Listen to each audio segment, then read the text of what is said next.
চলতি মাসের প্রথম দিকে কোচবিহারে এসেছিলেন প্রধানমন্ত্রী নরেন্দ্র মোদী।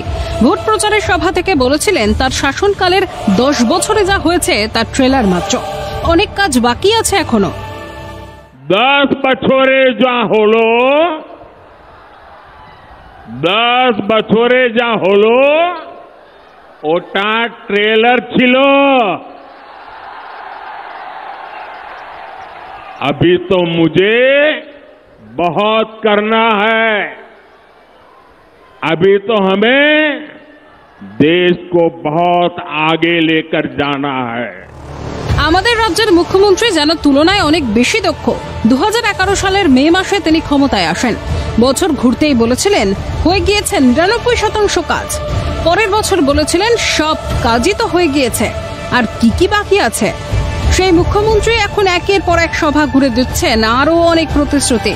বুধবার প্রকাশিত নির্বাচনী ইস্তেহার দিদির শপথে দেখিয়েছেন সমৃদ্ধ বাংলার স্বপ্ন।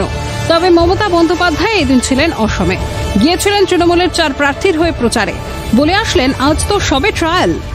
আমি এসছি এটুকু বলতে, এটা তো আমার জাস্ট ট্রায়াল, ফাইনাল আভি বাকি হ্যায়।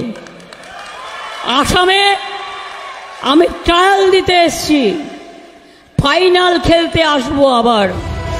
স্পষ্ট ফের অসমে যাবেন মমতা বন্দ্যোপাধ্যায়, কিন্তু রাখলেন ধোঁয়াশা। ইঙ্গিতটাও কি স্পষ্ট? ফাইনাল কি 26-এ? অসমে বিধানসভায় লড়াই করার স্বপ্ন দেখছেন মমতা, তাই কি বুধবারের অসম সফরকে ট্রায়াল বললেন নেত্রী? মমতা বন্দ্যোপাধ্যায় কি অসম জয়ের স্বপ্ন দেখছেন? অথচ তিনি বলছেন বাংলায় না, দিল্লিতে আছে ইন্ডিয়া জোটে। তাহলে তৃণমূলের অসমে যাওয়া কেন? কংগ্রেস বলে মমতা বন্দ্যোপাধ্যায় গোয়া ত্রিপুরায় গিয়েছিলেন বিজেপিকে সাহায্য করতে। সিপিএম সরাসরি বলে মমতা বিজেপির বন্ধু। তাহলে কি হিমন্ত বিশ্ব শর্মাদের সাহায্য করতে অসমে যাবেন মমতা বন্দ্যোপাধ্যায়? সেই বছরই আবার পশ্চিমবঙ্গ বিধানসভার ভোট। বাংলা ছেড়ে তিনি কিভাবে যাবেন অসমে?